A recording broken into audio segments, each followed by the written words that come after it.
Hello everyone. तो स्वागत है आपके अपने YouTube channel the extra man में। और आज हमारा एक न्यू चैप्टर स्टार्ट होने वाला है जिसका नाम है रेशियो एंड प्रोपोर्शन, जिसे हम कहते हैं अनुपात और समानुपात हिंदी में। तो यहाँ पे हम इसका बेसिक जानेंगे, पहले इंट्रो करेंगे इसका कि क्या होता है, रेशियो क्या होता है और प्रोपोर्शन क्या होता है। इसके बाद हम इस पे बेस्ड हम कुछ क्वेश्चंस को सॉल्व करेंगे। ठीक है, तो चलिए वीडियो को शुरू करते हैं। तो सबसे पहले हमें जान लेते हैं कि एक्चुअली में रेशियो क्या होता है। तो सबसे पहले हम बात करें रेशियो के बारे में।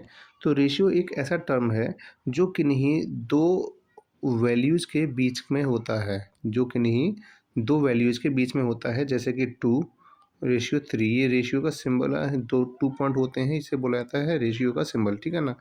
तो यहाँ पे ये क्या है, आपका रेशियो कहलाता है। तो इसके बाद हम बात करें एक सिंपलेस्ट फॉर्म के बारे में कि रेशियो की सिंपलेस्ट फॉर्म क्या होती है। यानी कि एक ऐसा रेशियो जिसके अगर न्यूमरेटर की बात करें और डिनोमिनेटर की बात करें, यानी कि रेशियो का मतलब ही होता है कि एक वैल्यू जो होती है एक न्यूमरेटर होती है और एक डिनोमिनेटर होती है। अगर दोनों का एचसीएफ हमेशा 1 आता है, दोनों का एचसीएफ हमेशा कितना आता है, 1 आता है, तो वो क्या कहलाता है, आपका सिंपलेस्ट फॉर्म में कहलाता है। ठीक है। वहीं बात करें प्रोपोर्शन के बारे में, तो ये क्या होता है, ये कंपैरिजन होता है दो रेशियोज़ के बीच में। हमारे पास दो अलग अलग रेशियो हैं, हमारे पास दो अलग अलग क्या है, रेशियो है, और वहाँ पे उन दोनों के रेशियो के बीच में कंपैरिजन जो किया जाता है उसे क्या कहा जाता है, प्रोपोर्शन कहा जाता है। तो इसका मतलब ये हुआ कि हमारा जो रेशियो होता है दो वैल्यूज़ के बीच का दो वैल्यूज़ के बीच का क्या होता है, कंपैरिजन होता है।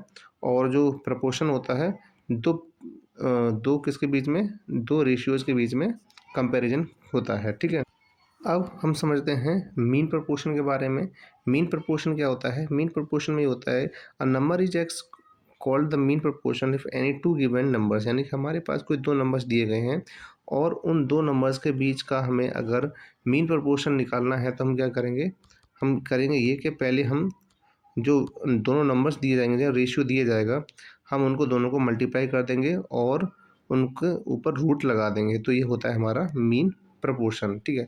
अब इस पे बेस्ड हमारे जो क्वेश्चंस होंगे वो आगे करेंगे, लेकिन इससे पहले हम समझते हैं जो रेशियो के सिंपल से जो क्वेश्चंस होते हैं, जो बेसिक क्वेश्चन होते हैं, पहले उनको समझते हैं। जैसे मैंने आपको बताया कि रेशियो क्या होता है, दो वैल्यूज़ के बीच में कंपैरिजन करना ही क्या कहलाता है, हमारा रेशियो कहलाता है। ठीक है ना। अब आगे बढ़े। सबसे पहले हमें क्वेश्चन दिया गया है स्क्रीन पर कि हमें क्या बताना है, 52 और 182 के बीच में बताना है कि इन दोनों की सिंपलेस्ट फॉर्म क्या है।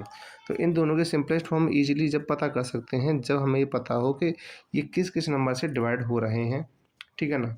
तो इसके लिए हम क्या करेंगे, हम इनका एचसीएफ निकालेंगे। क्या निकालेंगे, एचसीएफ निकालेंगे। तो चलिए, तो सबसे पहले हम एचसीएफ निकालने के लिए क्या करेंगे, 52 के फैक्टर करते हैं। तो 52 के जो फैक्टर करेंगे तो हमारे पास कितना आएगा, 2 से डिवाइड किया, 2 2 जा 4, यहाँ पे 2 6 जा 12, 2 से डिवाइड किया, ये 13 टाइम चला गया, और फिर ये 13 टाइम 1 टाइम चला गया। ऐसे ही 182 है, तो 182 को हम क्या करेंगे, सॉल्व करेंगे। तो 2 से डिवाइड किया, 2 9 जा 18 होता है, 2 1 जा 2 होता है। अब हम क्या करेंगे, 13 से डिवाइड करेंगे, 13 7 जा कितना होता है, 91 होता है, 7 1 जा 7 होता है। तो आप यहाँ पे देख पा रहे हैं कि इन दोनों में जो कॉमन है वो क्या है, एक 2 है और एक 13 है। तो इसका मतलब ये हुआ कि हम यहाँ पे जो 52 दिया गया है और 182 दिया गया है, हम क्या करेंगे, डिवाइड करेंगे किससे, 13 2 जा 26 है, 26 से ऊपर डिवाइड करेंगे और 26 से नीचे डिवाइड करेंगे। तो जब भी हम इन्हें डिवाइड करेंगे तो क्या होगा, 26 से डिवाइड करेंगे तो ऊपर आ जाएगा 2 और नीचे कितना आ जाएगा 7। तो इसका मतलब ये हुआ कि हमारा जो सिंपलेस्ट फॉर्म में जो रेशियो निकल के आएगा वो 2:7 आएगा, जो कि इसमें आपके ऑप्शन नंबर 3 में दे रखा है। तो अगर हमें किसी भी रेशियो को अगर हमें सिंपलेस्ट फॉर्म में लिखना है तो सिंपल सी बात यह है कि पहले हमें क्या करना है, जो नंबर्स हमें दिए गए हैं उनका एचसीएफ निकालिए। क्या निकालिए, एचसीएफ। और जैसे ही एचसीएफ आता है तो एचसीएफ से न्यूमरेटर में और डिनोमिनेटर में डिवाइड कर दीजिए। इसके बाद जो हमें फाइनल आंसर मिलेगा वही हमारा क्या कहलाएगा, सिंपलेस्ट फॉर्म कहलाएगा। क्या कहलाएगा, हमारा सिंपलेस्ट फॉर्म कहलाएगा, जो हमारे इस क्वेश्चन में हमने करके बताया है आपको। ठीक है। अब इसके बाद जो आपको अगला क्वेश्चन दिया गया है, अगला क्वेश्चन क्या कह रहा है, what is the simplest form of the following ratio. हमें सिंपलेस्ट फॉर्म बतानी है, यानी कि हमें कौन कौन से नंबर दिए गए, हमें दिया गया 1/4 दिया गया है, 4/5 दिया गया है और 1/2 दिया गया है। तो ऐसी सिचुएशन में क्योंकि हमें दोनों के दोनों ही 3 नंबर जो दिए गए हैं वो कैसे फ्रैक्शनल फॉर्मेट में है, किस में है, फ्रैक्शनल फॉर्मेट में है, और जबकि यहाँ पे आंसर्स हमें सीधे सीधे क्या है, रेशियो फॉर्म में दिए गए हैं। तो हमें क्या करना है, नीचे जो जो डिनोमिनेटर्स हैं उन सब का क्या निकाल लेना है, उन सब का हमें निकाल लेना है एलसीएम। क्या निकाल लेना है, एलसीएम। ठीक है, एलसीएम निकालने के बाद 4, 5 और 20 का जो एलसीएम आएगा वो कितना आएगा, 20 आएगा। कितना आ जाएगा एलसीएम इसका, 20 आ जाएगा। अब हमें क्या करना है, अब हमें पूरे में 20 से मल्टीप्लाई कर देना है। तो 4 से अगर हम इसे डिवाइड करते हैं तो कितना चला जाएगा, 4 5 जा 20 और 5 बन जा 5 हो जाएगा। ठीक है, अब 5 से डिवाइड करेंगे तो 5 से डिवाइड करने पर कितना आएगा, 5 से डिवाइड करने में 5 4 जा 20 होता है और 4 का 4 में जब मल्टीप्लाई करेंगे तो कितना आ जाएगा, 4 4 जा 16 हो जाएगा।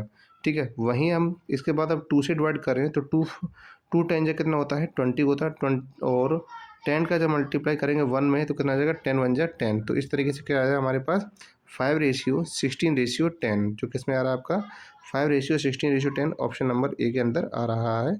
इसका मतलब ये कि हमें अगर ऐसे नंबर्स जो दिए गए हैं जो फ्रैक्शनल वैल्यूज़ हैं तो हमें क्या करना है, पहले उनका एलसीएम लेना है और हर एक में एलसीएम से मल्टीप्लाई कर देना है।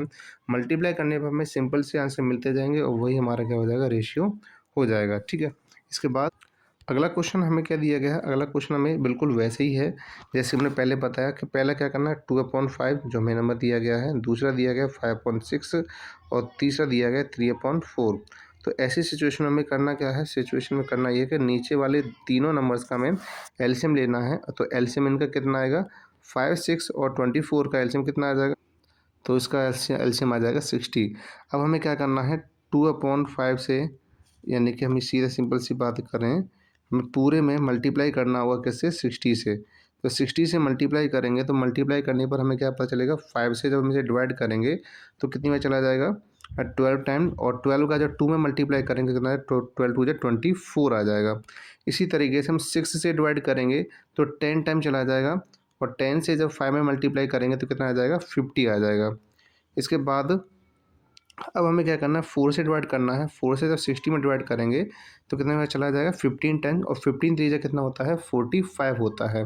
तो इस तरीके से हमारे पास जो रेशियो निकल के आया है वो कितना आया है, 24:50:45। तो हमारा किस में, ऑप्शन नंबर डी के अंदर दिया गया है। तो इस तरीके से हम किसी भी एक ऐसे फ्रैक्शन, किसी भी ऐसे नंबर को, रेशियो को जो कैसे दिया गया, फ्रैक्शनल फॉर्म में दिया गया है, उसको ईजिली हम चेंज कर सकते हैं एक सिंपल फॉर्म में। ठीक है ना। अब ये जो क्वेश्चन आपके स्क्रीन पर आपको दिखाई दे रहा है, ये क्वेश्चन आपके लिए है। देखिए बहुत सिंपल सा है। अब 3/8, 1/4 और 4/5, पहले आप क्या करोगे, 8 4 और 5 का एलसीएम ले लोगे। क्या करोगे, एलसीएम लोगे। एलसीएम के बाद जो भी आंसर आएगा आप क्या करोगे, इस पूरे में मल्टीप्लाई कर दोगे एलसीएम से। तो जो भी आंसर आते जाएंगे हम यहाँ पे मैच कर लेंगे कौन सा है, ऑप्शन नंबर ए है, बी है, या सी है, या डी है। तो अब हमें इसे कमेंट करके बताइएगा इसका आंसर क्या होगा। अब हमें ये थोड़ा सा छोटा क्वेश्चन दिया गया है। इसमें बोला गया है simplest form of the ratio, हमें 3/7 दिया गया है और रेशियो 5/12 दिया गया है। तो हमें बताना है कि इसका आंसर कितना आएगा। ठीक है ना। अब हम बात करते हैं, तो इसे सॉल्व करने के लिए हम क्या करेंगे, क्रॉस मल्टीप्लाई कर देंगे। क्रॉस मल्टीप्लाई करने पर हमें कितना पता चलेगा, 12 3 जा कितना होता है, 12 3 जा 36 होता है और 5 7 जा कितना होता है, 35 होता है। तो कितना आ जाएगा, 36:35। 36 रेशियो 35 किस में आपके, ऑप्शन नंबर डी के अंदर दे रहा है। यानी कि कभी भी ऐसा जो दो अलग अलग फ्रैक्शन हैं जो रेशियो में दिए गए तो आप उसको क्या कर दीजिए, क्रॉस मल्टीप्लाई कर दीजिए।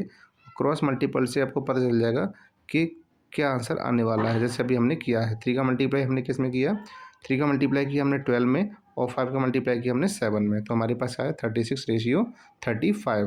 अब हमारे पास जो अगला क्वेश्चन जो दिया गया है वो अगला क्वेश्चन क्या है, अगला क्वेश्चन है एक मिक्स्ड वैल्यूज दी गई हमें, जो फ्रैक्शन है, जो रेशियो दिया गया है वो मिक्स्ड का दिया गया है। तो पहले हम क्या करेंगे, इसको इम्प्रॉपर में चेंज करेंगे। तो जैसे कि पहले दिया 3 कंप्लीट 4/5 रेशियो 4 कंप्लीट 1/6 तो पहले हम इसे सिंपलेस्ट फॉर्म में चेंज करते हैं, दोनों को ही कैसे करेंगे, इम्प्रॉपर फॉर्म में। 3 5 जो 15, 15 और 4 कितना होता है 19, तो 19 अपॉन कितना हो जाएगा 5 हो जाएगा रेशियो। इसके बाद 4 6 जा 24, 24 और 1 कितना 25, तो 25 अपॉन कितना हो जाएगा 6 हो जाएगा।